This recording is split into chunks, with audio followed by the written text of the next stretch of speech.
अहंकार का फल। एक समय की बात है। एक गांव में एक मूर्तिकार रहता था।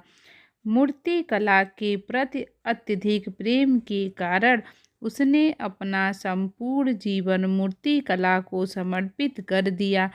परिणाम मत वह इतना पारंगत हो गया कि उसकी बनाई हर मूर्ति जीवन प्रतीत होती थी।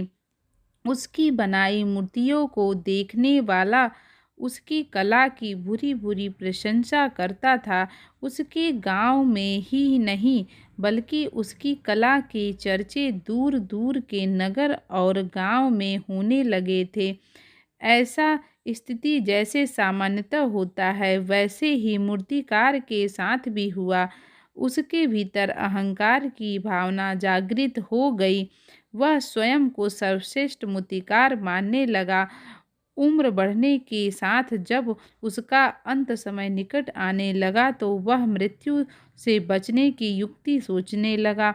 वह किसी भी तरह स्वयं को यमदूत की दृष्टि से बचाना चाहता था ताकि वह उसके प्राण न हर सके। अंततः उसने एक युक्ति सूझी गई। उसने अपनी बेमिसाल मूर्ति कला का प्रदर्शन करते हुए 10 मूर्तियों का निर्माण किया। वे सभी मूर्तियां दिखने में हूबहू उसके समान थी।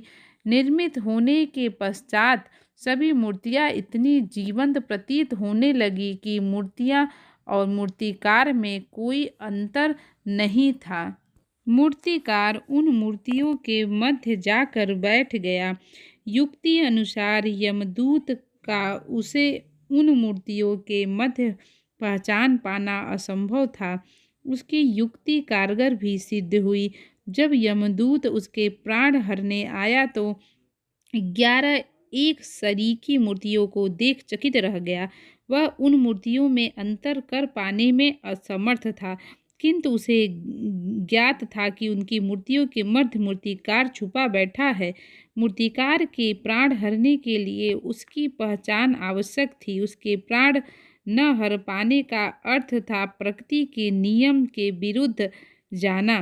प्रकृति के नियम के अनुसार मूर्तिकार का समय आ चुका था। मूर्तिकार की पहचान करने के लिए यमदूत हर मूर्ति को तोड़कर देख सकता था, किंतु वह कला का अपमान नहीं करना चाहता था।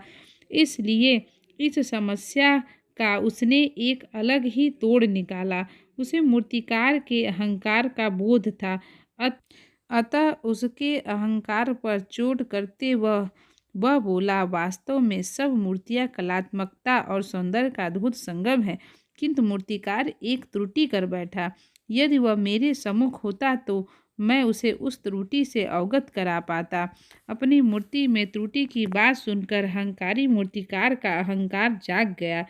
उससे रहा नहीं गया और झट से अपने स्थान पे उठ बैठा और यमदूत से बोला, त्रुटि असंभव। मेरी बनाई मूर्तियां सर्वदा त्रुटिहीन होती है। यमदूत की युक्ति काम कर चुकी थी। उसने मूर्तिकार को पकड़ लिया और बोला, बेजान मूर्तियां बोला नहीं करती और तुम बोल पड़े। यदि तुम्हारी त्रुटि है कि अपने अहंकार पर तुम्हारा कोई बस नहीं। यमदूत मूर्तिकार के प्राण कर यमलोक वापस चला गया।